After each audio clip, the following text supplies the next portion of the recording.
Décryptage du voyage du président de l'Union africaine Macky Sall à Sochi, en Russie, avec deux journalistes, Sogoyou Kegewe, ancien diplomate journaliste, Louis Magloire Kemayo, journaliste écrivain. Nous ferons l'honneur de rester au plateau pour cette seconde partie de New World Forum et pour cette deuxième partie, avant de retrouver les téléspectateurs avec leurs questions, je voudrais qu'on fasse une petite conclusion sur la visite de Macky Sall en Russie. Quelles sont les leçons à en tirer? Quelles sont les conclusions, premières conclusions qu'on peut tirer de cette visite? Sogoé, à travers cet accueil chaleureux qui a été réservé au président sénégalais, ça veut dire que la place qui devait revenir à l'Afrique, c'est en quelque sorte ce que Poutine a montré à la face du monde. Oui, je disais tantôt que pour une fois, on a montré qu'un chef d'État africain peut être reçu avec respect, avec les honneurs. C'est ce que Poutine a fait. En d'autres lieux, un pays aussi grand que la Russie, aussi puissant, aurait envoyé un secrétaire du ministère des Affaires étrangères accueillir Macky Sall, le faire poireauter dans un hôtel, et après une audience en catimini au Kremlin, on serre la main, les photographes, et puis c'est fini. Mais ici, c'est un accueil, on a laissé filmer même la rencontre en long et en large. Donc là, c'est toute l'Afrique qui a été honorée et ça fait un argument supplémentaire pour les Africains d'aller travailler avec Poutine. Magloire Kemayo. Je crois qu'il y a deux leçons à tirer. La première, c'est que nous sommes encore un continent, c'est même pas un pays, nous sommes un continent dont la sécurité alimentaire dépend encore beaucoup des pays amis, des pays fournisseurs. La crise du riz l'avait montré il y a quelques années. Là, on est dans une guerre en Ukraine qui montre encore à satiété que nous avons un vrai problème de souveraineté. La deuxième leçon que j'aimerais tirer, c'est que l'Afrique commence elle aussi à prendre sa place sur la scène internationale et il faudrait qu'elle le fasse de la meilleure des façons. Il ne s'agit pas uniquement de changer de maître, mais véritablement de montrer qu'on est devenu le maître du jeu. Pour moi, c'est l'une des leçons qu'il faut retenir aujourd'hui par rapport à tout cela, c'est que pendant de nombreuses années, nous avons essayé d'être non alignés, mais c'était un faux non-alignement, puisque certains étaient alignés sur le camp de l'Est par rapport à l'Union soviétique, d'autres étaient alignés sur les positions des États-Unis, donc celles de l'OTAN. Et donc finalement aujourd'hui on se retrouve avec des pays africains qui ne peuvent pas par eux-mêmes prendre une position sur la scène internationale et défendre leur position. Au niveau des Nations Unies, cela nous a été préjudiciable. Quand il a fallu augmenter le nombre de membres permanents au Conseil de sécurité des Nations Unies, il faudrait qu'à l'avenir, toutes ces choses-là, nous prenions le soin de les préparer à l'avance pour ne plus être surpris comme on l'a été et pour ne surtout plus être seulement une variable d'ajustement sur la scène internationale. À propos, le plateau téléspectateur maintenant, plus 228 96 46 10 31. Il me semble que l'ambassadeur veut ajouter. Non, à propos, disons, des produits alimentaires, je crois que la crise ukrainienne doit attirer l'attention des dirigeants africains, tous, ce n'est pas un ou deux en particulier, pour qu'ils fassent de l'agriculture le pivot de leur développement et que l'agriculteur ne soit pas seulement celui qui a raté ses diplômes à l'école ou à l'université. Ça doit être un métier à part entière, honoré comme il le mérite. Dans les années 80, il y avait d'ailleurs une initiative qui avait été lancée dans ce sens. C'était à Lagos, si je ne me trompe pas, où les pays africains s'engageaient à faire de l'agriculture un secteur important dans leur développement. Et malheureusement, les promesses n'ont pas toujours été tenues. Nous sommes en 2022. On nous écrit du Mali. On va prendre le Mali pour commencer. Comme un signe des temps. Ousmane Sangaré, c'est lui qui nous écrit du Mali. Bonjour, je m'appelle Ousmane Sangaré du Mali. Ma question, est-ce que l'Afrique peut acheter avec le franc CFA, comme on dit que ce n'est pas une monnaie légale? Est-ce que l'Afrique peut acheter avec, est-ce qu'elle peut commercer avec le franc CFA? Oui, monsieur Ousmane, en tant que Malien, vous pouvez commercer avec le franc CFA à Lomé, à Cotonou, pas même à Accra, à Abidjan, à Niamey, tu peux le faire. Mais le problème, c'est qu'en fait, le franc CFA n'est pas une monnaie. Au sens vraiment technique du terme, le franc CFA n'est pas une monnaie. Votre question est vraiment légitime, elle est normale. Vous ne pouvez rien acheter avec le franc CFA. Le seul pays qui reconnaît le franc CFA, c'est la France, parce que c'est la France qui fabrique le franc CFA. Mais vous ne pouvez pas dépenser le franc CFA en France. Le pays qui nous impose le franc CFA, vous ne pouvez pas dépenser le franc CFA en France. Avant, sur la place à Paris, si vous avez un compte dans une banque française et que vous arrivez à Paris avec des francs CFA, vous pouvez aller dans la banque où vous avez votre compte et on vous échange en francs français. Je dis bien francs français. Mais aujourd'hui, quand vous arrivez à Paris avec des francs CFA, vous devez fouiller Paris à la loupe pour trouver quelqu'un ou un centre où on veut bien vous les échanger. Ça n'existe pas. C'est une monnaie qui n'existe pas, mon ami. Il ne faut pas rêver. Les Africains ne peuvent rien parce qu'ils ont une monnaie, ils travaillent, ils vivent avec une monnaie qui n'existe pas. Donc, votre question, c'est qu'on ne pourra jamais acheter avec le franc CFA en dehors de la zone CFA. Regarde, le non-sens a atteint son sommet quand entre franc CFA, Afrique centrale et Afrique occidentale, les échanges sont compliqués. Donc, de là à aller dépenser le franc CFA en Europe, ce serait vu comme un scandale. Si vous exhibez dans un café le franc CFA en France, mais le type il va vous appeler la police. Donc, voilà la réalité. Et on ne peut rien acheter. On doit prendre nos francs CFA, on doit les échanger en dollars ou en euros. Mais je sais que bientôt, c'est en yuan chinois et en roubles qu'on les échangera pour acheter sur le marché international. Louis Magloire Kemayo, vous avez des problèmes. Ni votre CFA du Cameroun, ni celui du Togo, là où vous vous trouvez actuellement, ne peuvent acheter un costume en France. Oui, et même le franc comorien, puisque la zone franc comprend à la fois les pays d'Afrique de l'Ouest, d'Afrique centrale et les Comores. Quand vous utilisez le billet physique du franc CFA d'Afrique de l'Ouest en Afrique centrale, personne ne vous sert. Vous allez aux Comores, c'est la même chose, et vice-versa dans chacune des trois zones.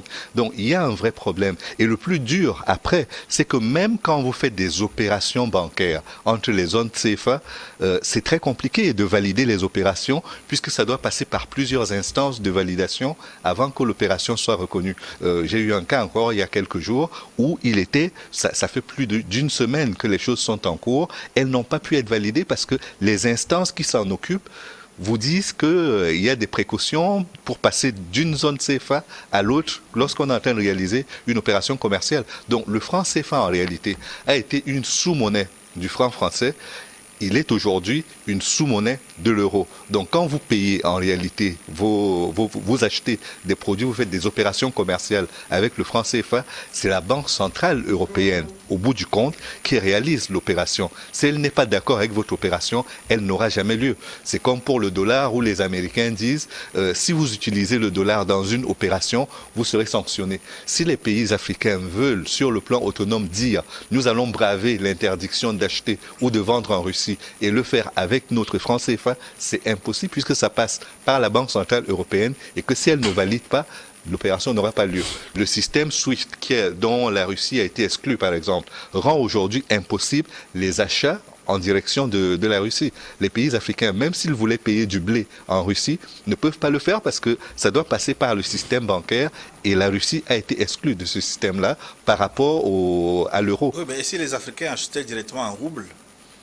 Il faut avoir les roubles. Il faudrait acheter les roubles en question et vous les achetez avec vos réserves de devises. Vos réserves de devises, elles sont en Europe, elles sont au Trésor public français. Bon, pour le moment, en Afrique de l'Ouest, le franc CFA a été déconnecté de la Banque centrale. Il n'y a plus de compte d'opération au Trésor public français, mais il reste quand même que c'est une sous-monnaie de l'euro et que si les pays de l'euro ne sont pas d'accord pour que l'opération ait lieu, elle n'aura jamais lieu. C'est difficile. Mais c'est difficile. Mais vous vivez avec une monnaie qui n'existe pas, ça veut dire que vous n'existez pas. Non, vous existez, mais vous n'êtes pas autonome. On n'existe pas. Sur le plan international, on n'existe pas. C'est ça le drame. Comme il a dit, même si aujourd'hui, la Russie dit, bon, je vous vends le blé, on se met dans ces opérations compliquées de changer, de validation et de SWIFT, mais au bout du compte, on s'apercevra que même avec notre argent, on ne peut pas acheter le blé. Est-ce que ce n'est pas la même situation que les pays qui ont leur propre monnaie? Je ne sais pas si vous avez des informations, comme le Naira, comme le Sidi au Ghana. Non, je ne sais pas comment fonctionne. Je ne sais pas comment fonctionne leur monnaie par rapport au marché international. Ça, je ne peux pas répondre à cette question. Si les téléspectateurs ont des informations dessus. Là-dessus, moi, je crois qu'il y a quelque chose de simple. C'est qu'ils ont leur banque centrale propre, qui est nationale. ils peuvent acheter des devises à travers leur banque nationale sans demander l'avis de qui que ce soit. Donc à partir de là, ils ont beaucoup plus de liberté que les pays de la zone franc qui sont obligés de passer par l'euro. La différence, elle est là. Gani nous écrit d'Agoué. Bonjour Niwod, pour moi cette visite du président Macky Sall est une honte et une insulte pour un continent dont la population est majoritairement agricole.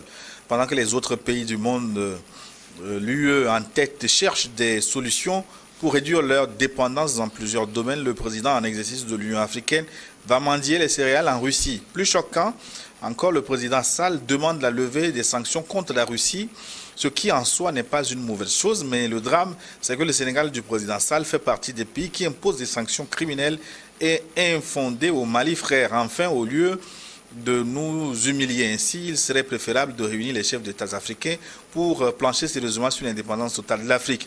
La vérité, c'est que le président Macky Sall était en Russie au nom des Occidentaux, surtout européens, qui souffrent énormément de leurs propres sanctions. L'Afrique doit prendre conscience que Poutine n'est pas le problème, mais les Occidentaux hypocrites et malhonnêtes qui sont à l'origine du désordre international. Gani, depuis Agoué à l'ONU.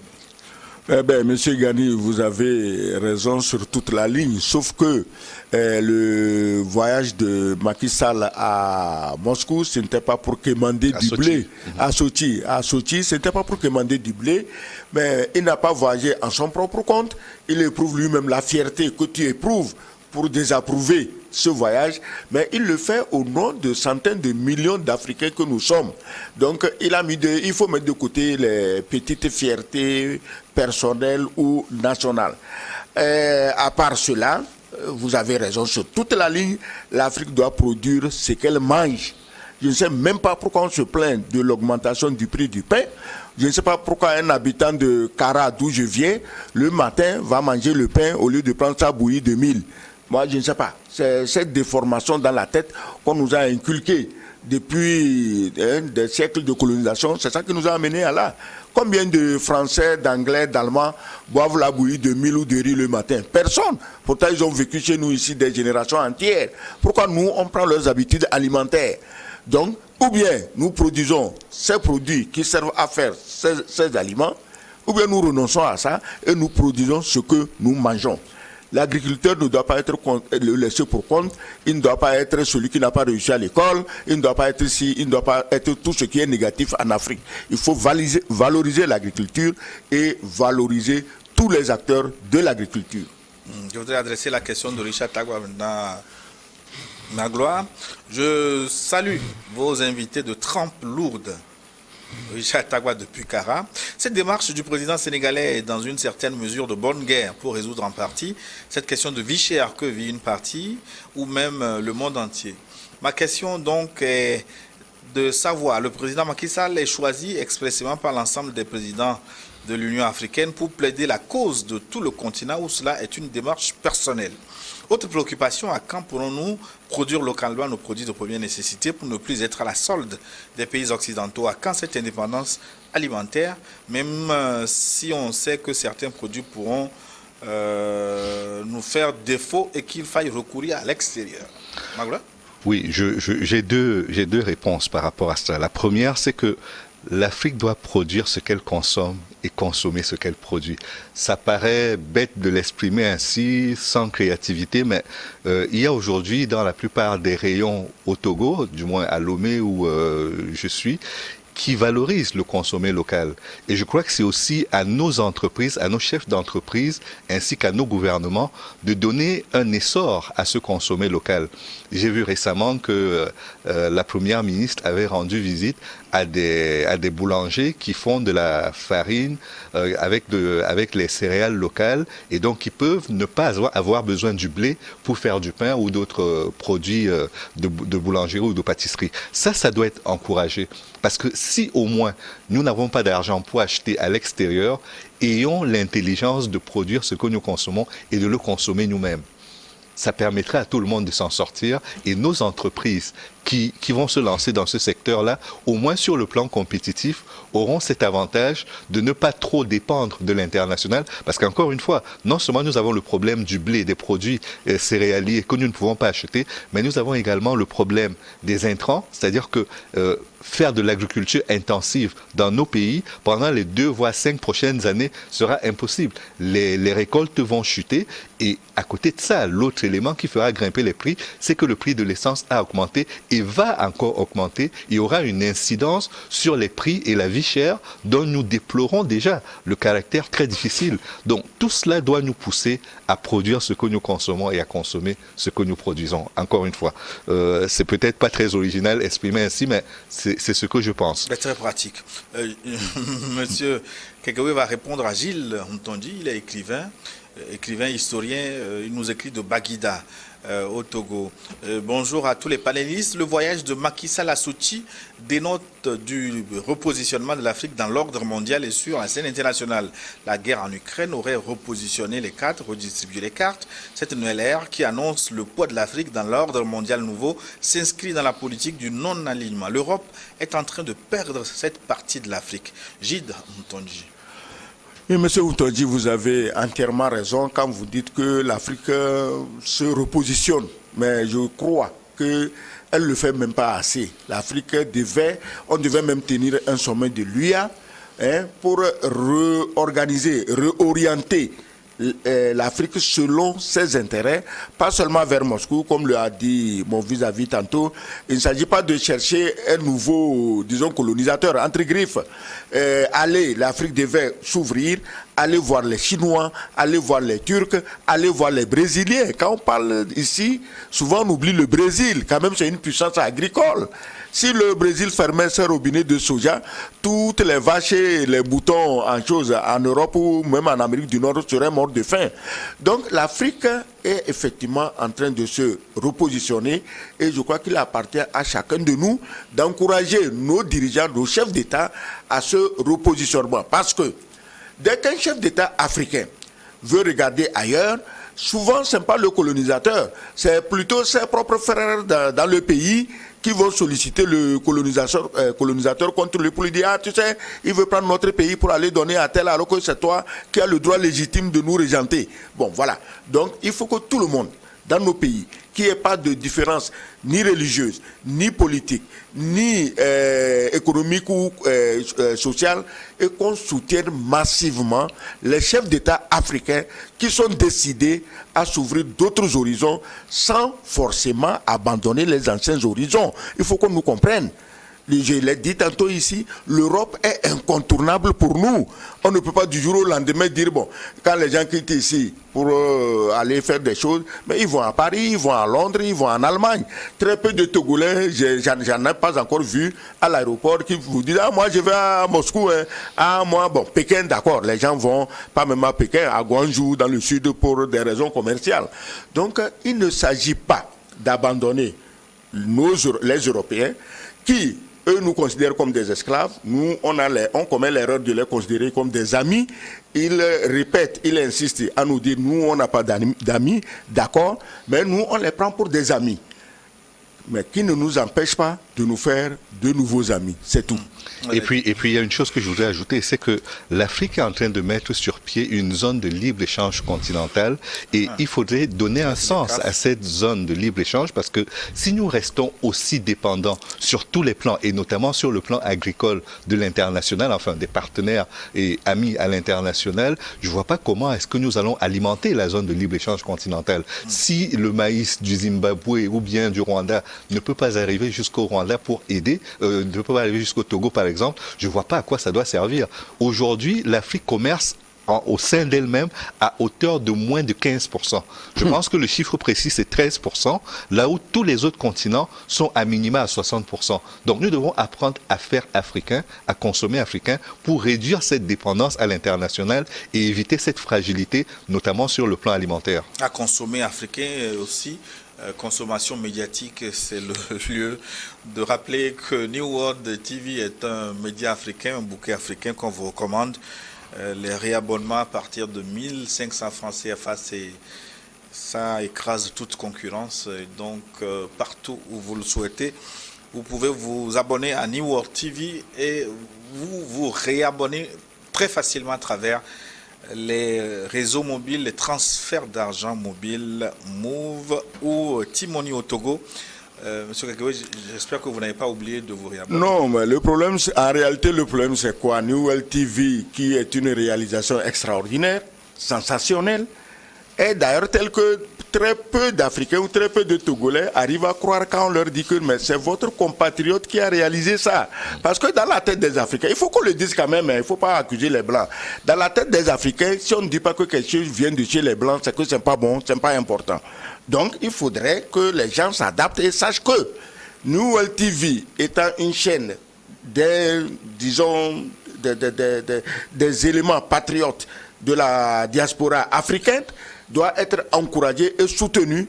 Comme ça, demain, ce n'est pas seulement une télévision planétaire, d'autres viendront investir dans d'autres domaines et c'est comme ça qu'on va avancer. Même si quelqu'un vient investir, il quitte l'Europe, il quitte l'Amérique, il vient investir, et bon, vous le snobez juste parce qu'il n'est pas blanc, mais vos autres frères qui sont là-bas ne vont jamais venir. New World TV, Magoula, la chaîne des grandes compétitions, nous avons acquis le droit exclusif de diffusion des matchs de la Coupe du Monde à venir cette année, en 2022.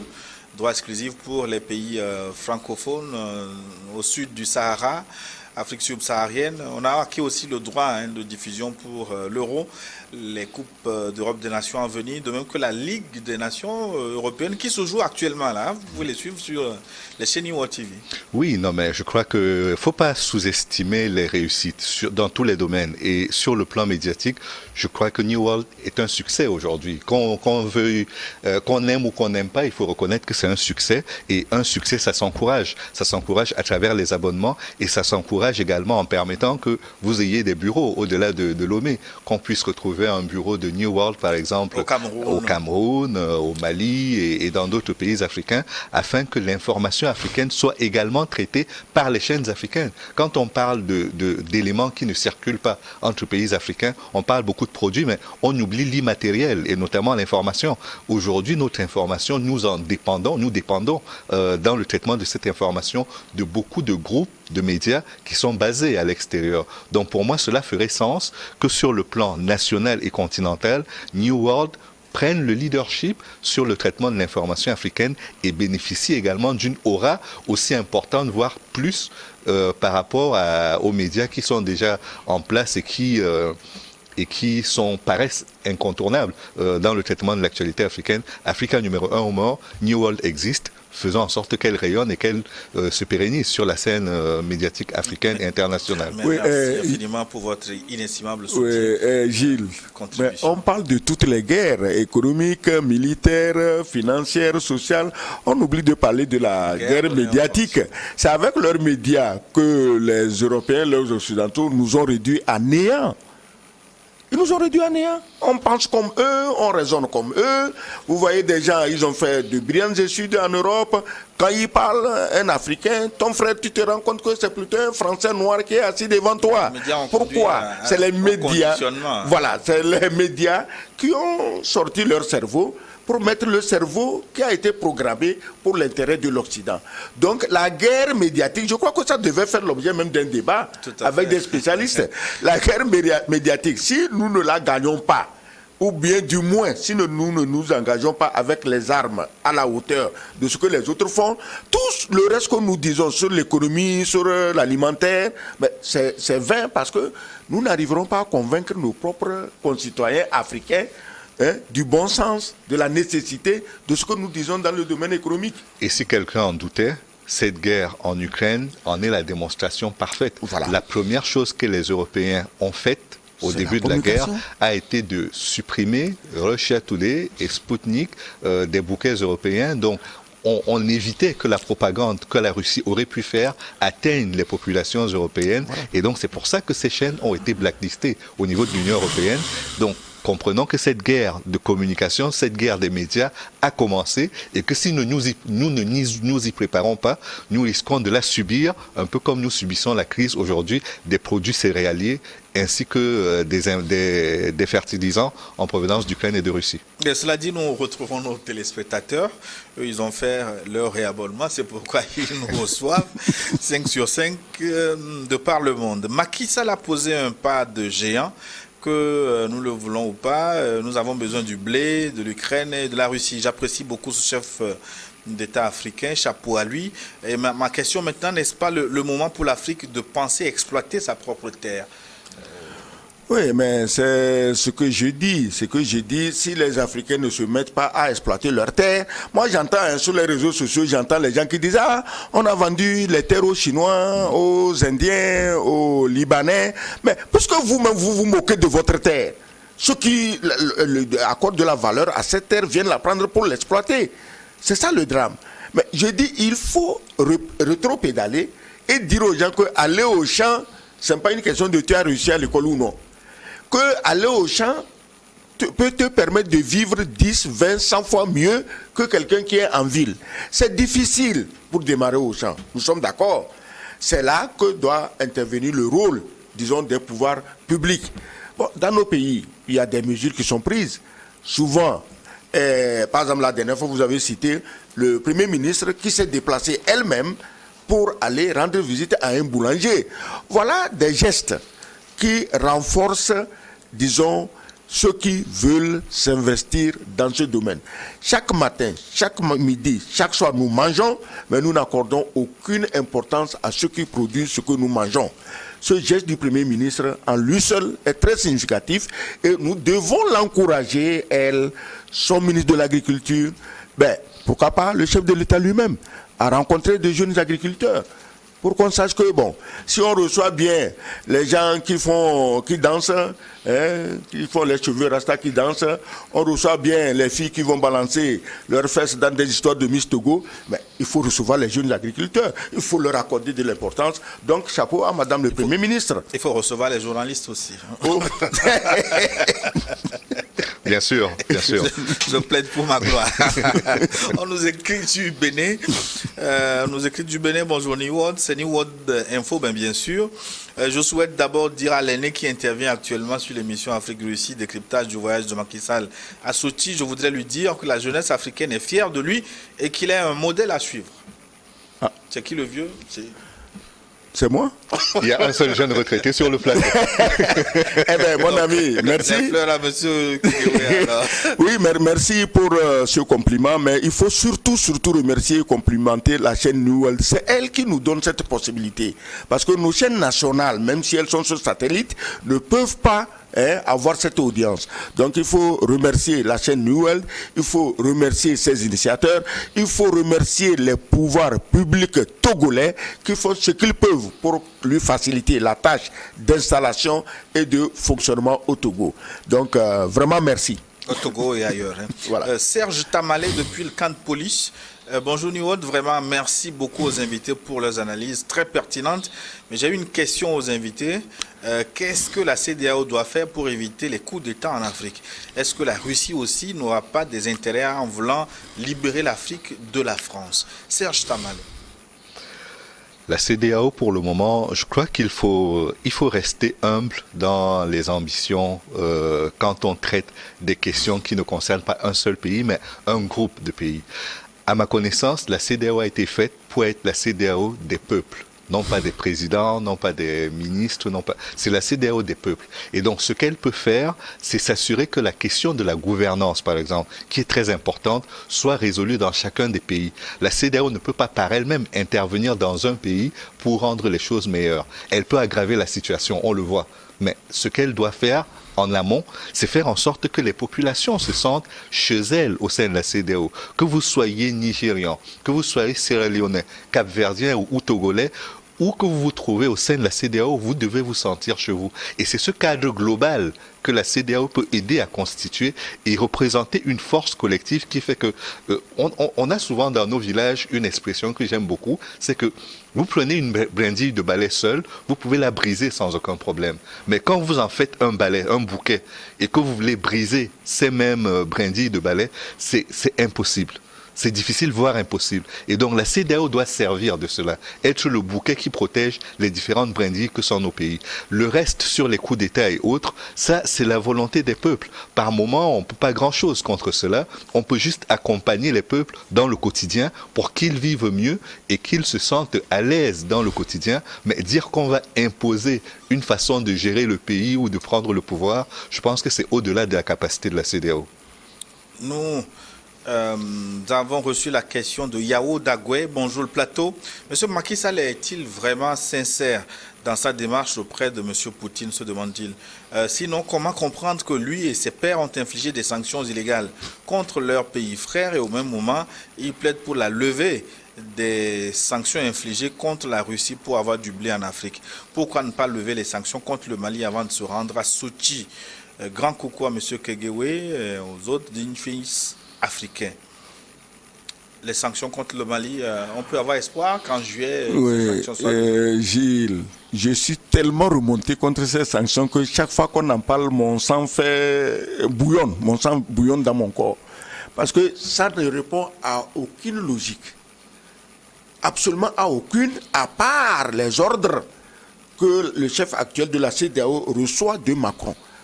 Ce n'est pas un procès d'intention parce que c'est Macron même qui dit je vais appeler à Akufo-Addo pour lui dire tant et tant. Ça n'a aucun sens. Mais maintenant, je suis sûr qu'à Sochi, Poutine et Macky Sall, même si officiellement on ne nous a pas dit qu'ils ont parlé du Mali, ils ne peuvent pas ne pas parler du Mali.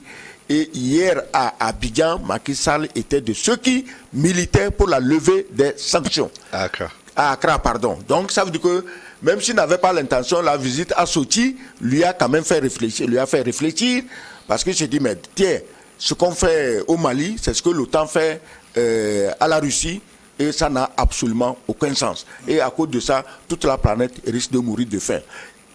Macky Sall fera le peu qu'il peut au niveau de la CEDEAO. Je sais que ce sera désormais... Mais en tant que président de l'Union africaine, est-ce qu'il ne peut pas aller au-delà du peu? Non, il ira au-delà du peu, mais ce n'est pas des problèmes personnels. Vous savez, il faut tenir compte des autres.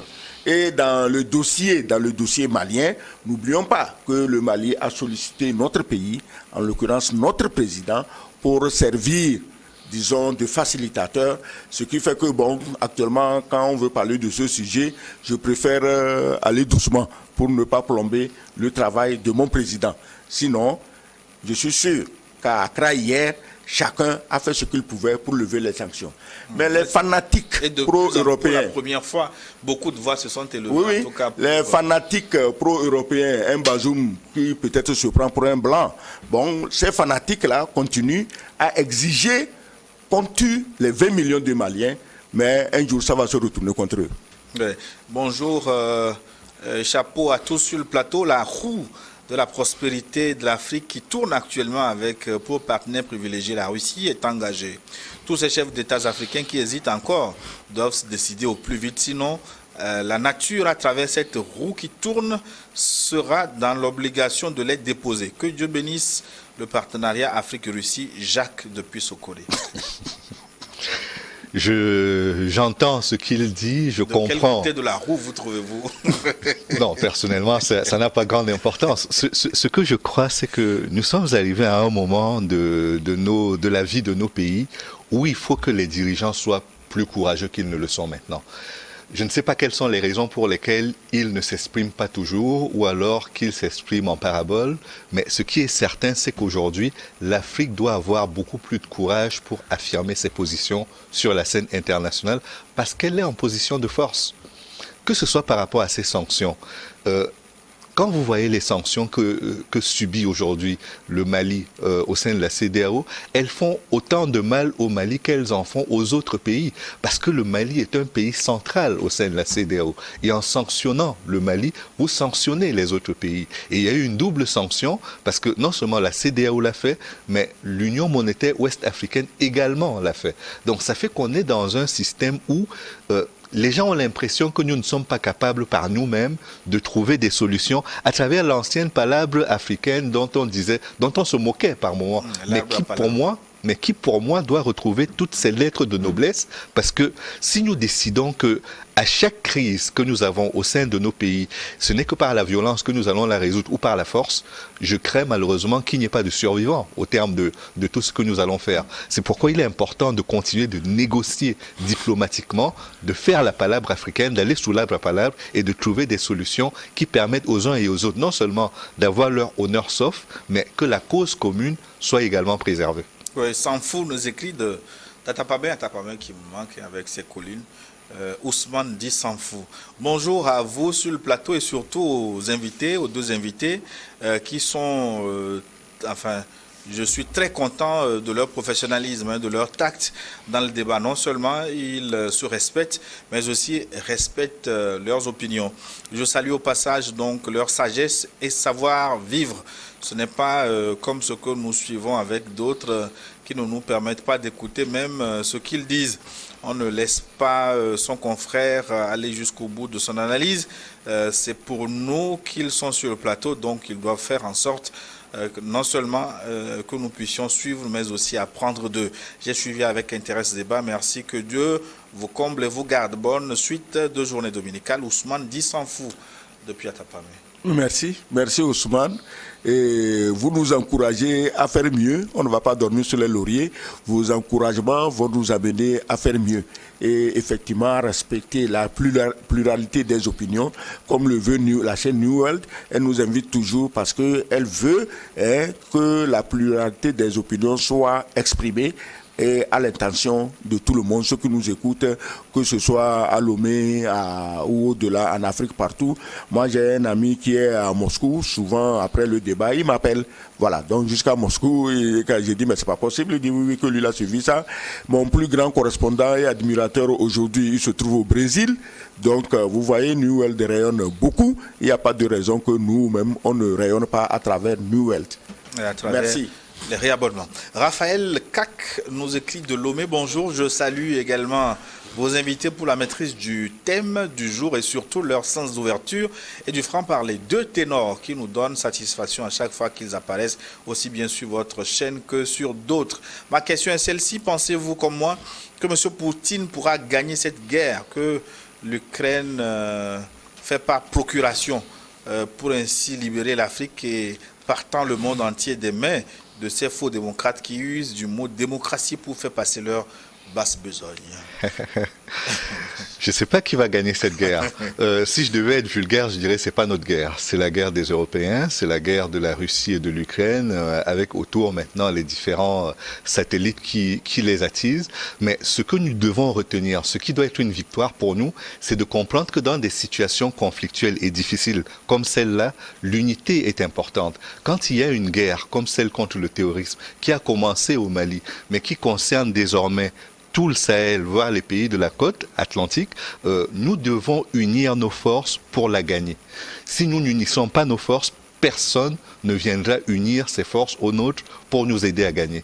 Donc ce qu'il faut retenir de la guerre en Ukraine, c'est pas qui la gagnera ou qui la perdra, c'est quelles leçons nous devons en tirer. D'abord en termes de solidarité, ensuite en termes de souveraineté dans nos pays, afin que nous ne tombions plus dans les mêmes erreurs, dans les mêmes fautes, parce que quand on multiplie plusieurs fois la même erreur, ça devient une faute, que nous ne retombions pas dans les mêmes fautes sur le plan économique, diplomatique et pourquoi pas politique. Nyomti Alassani nous écrit depuis Gando, dans l'Oti Sud. Ma question est de savoir, dans ce monde de relations, quelle est la relation du Togo avec la Russie, surtout avec cette situation d'insécurité, de djihadisme dans le nord du Togo? Oui, on comprend sa question, hein, surtout on comprend ce qu'il n'a pas dit. Donc, on comprend ce qu'il n'a pas dit quand il nous parle de Moscou et du djihadisme. Écoutez, c'est vrai, actuellement en Afrique, dès qu'il y a un danger, instinctivement les gens pensent à Poutine. Mais je dis qu'en réalité, hein, les autres pays, les autres puissances militaires aussi peuvent nous aider à faire reculer le djihadisme s'ils veulent. S'ils veulent. Au Mali, on aurait mis le djihadisme dehors depuis au moins 5-6 ans. C'est-à-dire qu'on ne parlerait même plus jamais de djihadistes. Le Togo a toujours été en bonne relation avec la Russie. Dès la chute du mur de Berlin, la Russie qui a dû réduire sa voilure diplomatique a fermé son ambassade au Togo. Mais je crois qu'ils l'ont ouverte ou sont en train de l'ouvrir. Sympa pour assouvir un besoin guerrier par rapport à nos maux de tête disons dans la région des savanes, mais c'est pour, disons, rééquilibrer les relations entre l'Est et l'Ouest. On est obligé de parler comme ça, comme au temps de la guerre froide, mais malheureusement, c'est ce que nous voyons aujourd'hui. Et j'en profite, un crochet qui va gagner la guerre entre l'Ukraine et la Russie. Mais la Russie n'avait jamais dit qu'elle veut occuper l'Ukraine. Elle avait une mission, faire en sorte que le Donbass, les deux États autoproclamés du Donbass qu'il a reconnus, et Lugansk, puissent vraiment s'intégrer à la Russie. Maintenant, la guerre n'est pas entre l'Ukraine et la Russie, la guerre est entre les États-Unis, l'OTAN et la Russie. Et je voudrais attirer leur attention sur le fait que militairement, on ne bat pas la Russie. Ils peuvent aller ressusciter Napoléon pour lui demander ce qui lui est arrivé. Ils peuvent aller ressusciter Hitler pour lui demander ce qui lui est arrivé. Pendant la Deuxième Guerre mondiale, on ne l'a jamais dit. La Russie a perdu plus de 27 millions de Russes, mais elle a gagné. S'il le faut aujourd'hui, la Russie peut encore perdre plus du double, mais elle marchera jusqu'à Paris. Donc la Russie ne perdra jamais la guerre. Il faut que tout le monde se le tienne pour dire. On veut l'affaiblir économiquement, mais les événements aujourd'hui nous disent que c'est plutôt la Russie qui va les affaiblir. Comment? Moi, je vous donne mon gaz, je vous donne mon chose. Pétrole. Peut-être vous dites que c'est comme tu as faim, quelqu'un te donne à manger et tu te dis pour l'énerver et je ne veux plus manger. Ah ben, ne mange plus, tu vas mourir, je m'en fous. Moi, je suis assez généreux pour te donner. Donc, la Russie ne veut même pas gagner la guerre.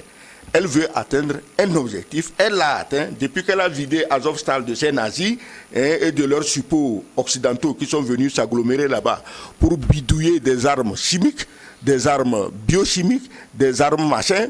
Ben, si vous remarquez bien, les Occidentaux, ils font moins la gueule, parce qu'ils savent que leurs officiers qu'on a pris dans le trou à Azovstal se sont mis à table et que Poutine tient toutes les ficelles en main. Donc, Poutine ne gagne pas la guerre. Il ne veut même pas gagner la guerre. Il avait un objectif, il l'a atteint. Les autres n'ont qu'à jouer leur rôle. Louis Magloire, vous êtes écouté dans la IOA aux États-Unis aussi, d'où nous écrit Pierrot. Pierrot de la IOA aux USA. Même si Poutine arrivait à accepter la doléance de Macky Sall, comment acheminer les produits si la majorité des navires sont européens? Je crois que nous avons toujours des problèmes en tant que pays africains. Non, là c'est une question de bonne foi maintenant, parce que dans la première partie, nous expliquions que s'il n'était question que d'avoir un port pour faire sortir les produits, le blocus du port d'Odessa ne devrait pas empêcher ces produits de sortir, parce qu'on peut encore utiliser un port qui est déjà utilisé, un port de Roumanie. La Roumanie fait partie de la francophonie et ce ne serait qu'une chose normale de voir la Roumanie aider les pays africains en faisant transiter les produits d'Ukraine vers les pays africains à travers son port. C'est la première chose. La deuxième, c'est qu'on pourrait utiliser la Pologne également. Il y a pas mal de pays dans cette zone-là qui pourraient servir de port pour faire expédier les produits vers le continent africain. Donc c'est une question de volonté politique et de volonté diplomatique. La deuxième chose, c'est que même si on ne peut plus faire partir les produits d'Ukraine et de Russie, il reste qu'ils ne sont pas les seuls pays qui produisent du blé dans le monde ou qui produisent des engrais dans le monde. Donc la solidarité internationale en direction de l'Afrique peut se faire sans obliger l'Afrique à aller parce que l'Afrique achète. Macky Sall ne dit pas « je vous supplie de me donner du blé ». Il dit « je veux payer le blé ». Or, il ne peut pas payer parce qu'il y a cet embargo qui fait que le SWIFT ne permet pas de payer. Et puis, il y a cet embargo également qui fait que on ne peut plus aujourd'hui acheter des produits en Russie et les bateaux russes ne peuvent pas non plus circuler à l'international. Donc la question n'est pas celle uniquement de savoir si la Russie va céder ou si la démarche a un sens côté sénégalais, c'est de voir quelle est la bonne volonté que les autres peuvent manifester pour que l'Afrique ne soit pas utilisée, ne soit pas prise en otage dans cette guerre par rapport à un camp ou à un autre. Est-ce qu'on a le temps de répondre à Ousmane qui nous écrit du Mali? Ousmane Kamara, juste une salutation cordiale aux invités sur la qualité des débats. Question, peut-on interpréter la visite de Macky Sall pour toute l'Afrique? Or, 3 pays sont sous embargo à cause de leur association CEDEAO. Par rapport à l'aspect technique de l'agriculture développé par l'ancien diplomate, journaliste, pensez-vous que l'initiative Maïs, si vous en n'avait connaissance, qui veut produire 100 tonnes à l'hectare de Cheikh Modibo Diarra, peut-elle être un facteur de développement ou de décollage agricole de l'Afrique? Je commence par l'initiative Maïs. Voilà donc une très belle initiative dont nous ne sommes pas informés. Vous voyez pourquoi les médias en Afrique doivent jouer leur rôle? On recevrait bien, je me permets de le dire, on recevrait bien Cheikh Modibo Diarra sur les antennes de New World ou un de ses techniciens pour qu'il explique. Parce que le Togo est très intéressé par l'augmentation de la production agricole et surtout, récemment, il y a des initiatives qui ont été prises. Je ne tiens pas leurs détails pour les exposer ici, mais pour renforcer justement la production du maïs. Moi, je crois que si l'information... Et pas que pour l'industrie brassicole, hein, parce que pour l'instant, c'est l'industrie brassicole qui est une grosse consommatrice de maïs. Oui, comme la bière finit dans le même ventre que la pâte, bon, c'est une bonne chose. Merci à tous les spectateurs, ils sont très très nombreux à vouloir vous poser des questions, mais là, nous sommes acculés par le temps. Nous saluons Koufeji Tunde Théodore, qui nous a écrit du Bénin. Nous aurons l'occasion de revenir sur leurs questions. Nous arrivons donc à la fin de notre forum. Beaucoup de félicitations à vous. Vous avez reçu beaucoup de fleurs. C'est dire que le message est passé, lui, Magloire. Ben oui, c'est surtout que nous avons un jeune retraité qui est en très grande forme, donc on ne peut que le remercier de sa disponibilité. Et souvent on dit quand un vieux meurt, c'est une bibliothèque qui brûle. La démonstration est faite avec notre jeune retraité. Bon, ce n'est pas encore un vieux en train de mourir. Je ne suis pas Biden. Donc... Biden n'est pas en train de mourir non plus. Il est mort dans la tête, il reste quoi? Le type, il raconte n'importe quoi, il fait n'importe quoi. Bon, bref. Et moi, je crois que, M. Gilles, si il y avait un moyen pour que tous ceux qui posent des questions auxquelles nous n'arrivons pas à répondre, s'il y avait un moyen peut-être d'une émission ou de quelque chose, ou parce que les gens, ça les intéresse, ils posent des questions parce qu'ils ont compris, ou bien il y a manqué quelque chose dans leur compréhension et ils veulent être mieux édifiés. New World peut trouver une formule, je ne sais pas laquelle, notre spécialiste de la communication et surtout auteur, on peut faire des propositions. Ceux qui posent des questions et le temps nous tient, on n'arrive pas à répondre, qu'est-ce qu'on peut faire pour leur donner satisfaction? C'est une doléance pour New World. Et le chef Gilles, c'est le patron de l'information, donc c'est à lui aujourd'hui de trouver des solutions pour cela. Voilà. Peut-être qu'il y aurait une émission dans laquelle... pas lui, Magloire, le patron aussi de télévision, de beaucoup de chaînes. L'émission Réponse aux questions, par exemple. Réponse aux questions, et puis les gens sont là. Nous disons merci à Magloire Adoko qui a assuré la réalisation technique de cette émission. Rebecca Vessou a assuré donc la qualité des images. Il était donc sur les caméras. Nous vous disons merci de votre aimable attention. Dans un instant, une nouvelle édition sur votre chaîne. À très bientôt.